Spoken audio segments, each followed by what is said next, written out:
Hello everyone, my name is Dermot Brady. I am Senior Lecturer in Social Work at Kingston University, and this short video is an introduction to the module SW7044, Mentoring and Coaching in Professional Practice. So today I will try to cover, as well as I can, what this module involves, what you might be expected to do, some very brief information about the assignment, and just a couple of thoughts, very short thoughts for that matter, about mentoring and coaching in contemporary practice. Might be worth thinking about what this module will not do. We will not be accrediting you to be a professional coach or mentor. This is essentially an introduction to those skills. So we will not teach you to be a life coach, and we will not be helping you to set up your own business. You may do those things if you wish, but that's not the purpose of this particular module. You will, however, learn coaching and mentoring skills, which are applicable in many different settings and can improve other areas of your practice. So you might find that there are quite a few transferable skills that you may bring into other things that you do. We intend to be, and we generally are, very responsive to your learning needs. We work with a lot of diverse groups of learners, and we try to listen to what you have to tell us about your professional contexts and adapt to suit. This is just a little slide about the actual teaching, how that will go. This will be on site, in person, at Kingston Hill. You can see the dates on the room numbers on the left hand side. Usually we go from 9:30 to 1 o'clock, and then from 2 o'clock to 4 o'clock. Our first session will be in a computer suite, BS 1021, and from then on we'll be mainly working in FL 1027 in the Frank Lampel building. The themes are essentially down the right hand side, and you can see at the very end in May and June we have online and in-person sessions, which cover two main things really. There's a number of assignment workshops to kind of both give you direct guidance in about what you're supposed to do, but also Q&A sessions so you can actually have an opportunity to discuss it in more detail. And we will do individual tutorials, which in essence cover both of those themes about developing your practice and writing your assignments. So how the teaching works, this would be a mix of thought sessions, we'll have a little bit of chalk and talk essentially really, but they'll be quite short sessions incorporated into our class.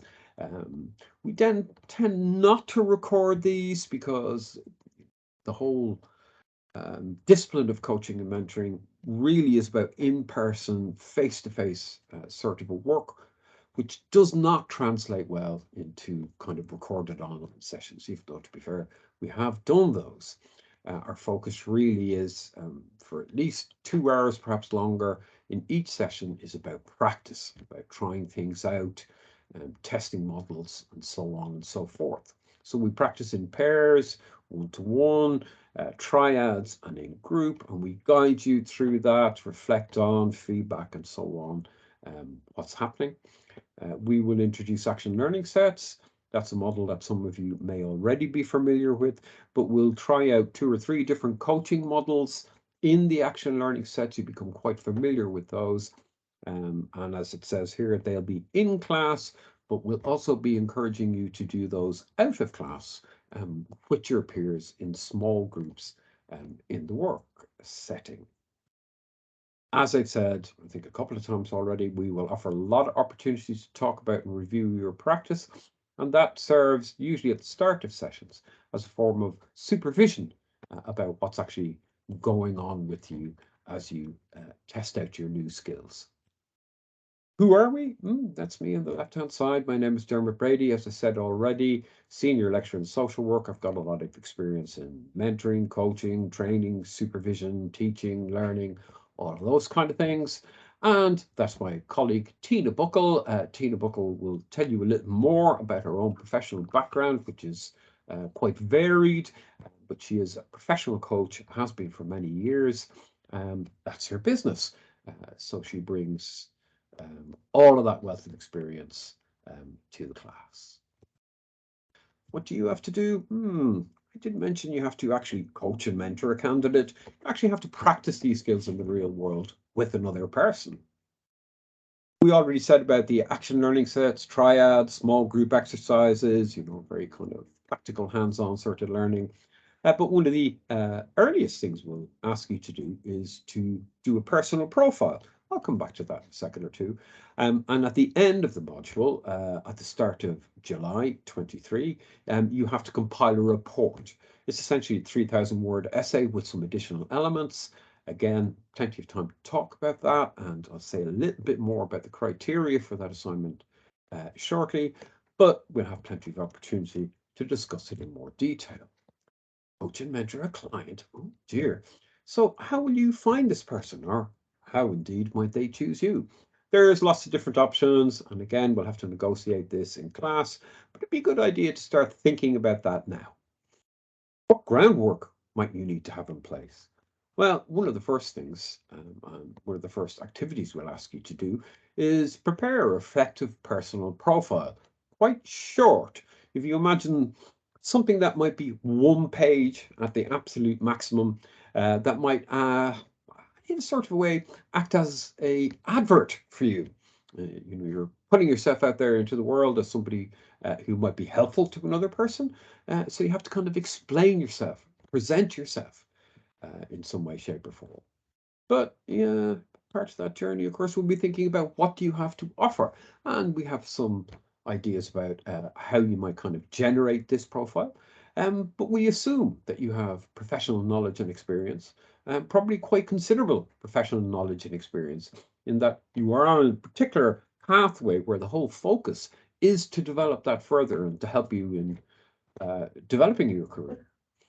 You probably have experience in enabling learners, and you probably have a lot of transferable skills from that experience, and of course, with your general experience of actually working with other human beings, not to be underestimated.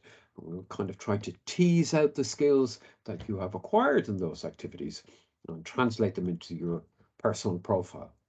I have no doubt that there are other things that might be quite relevant to that profile, and I look forward to hearing from you about what those might be.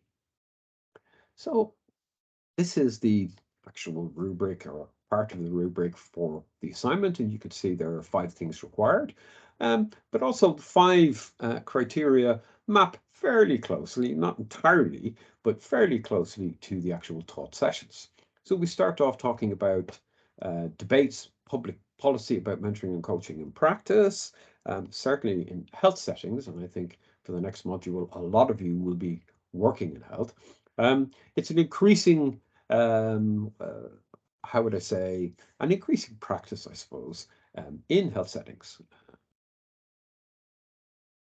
Then we move into thinking about theoretical models and techniques for mentoring and coaching, and there is an enormous amount of material about this. So we will present that to you, but we'll also be very interested to hear what you have to say and what things you are already actually using. We'll have an element of the professional standards required, both for yourself and, of course, for the people that you're working with. And this will be a shorter element of your actual assignment, but nonetheless an essential one. The last 2 criteria, 4 and 5, are actually probably what will take up the bulk of your essay. So 4 really will be about describing, reflecting on, critically analysing the actual experience of coaching as you experienced it. And that will include feedback, of course, the person that you were working with. And then at the end, to evaluate and explore your learning and think about what your future professional development needs might be. Context of professional practice, coaching and mentoring in health settings, in other settings. Quite a lot of debate there. Essentially, coaching and mentoring started off really in the business world. You could argue, indeed, that mentoring has a much longer history than coaching. In fact, the word comes from the Greek. Telemachus was mentored by, guess what? mentor while Ulysses went off on his travels around the world and didn't actually do a very good job of it. So the idea of mentoring has been around forever, in a sense, but the contemporary, as a take, as it were, on coaching mentoring is something slightly different, and we'll have a good opportunity to explore that in a great, well, maybe not a great deal of detail, but quite a bit of detail.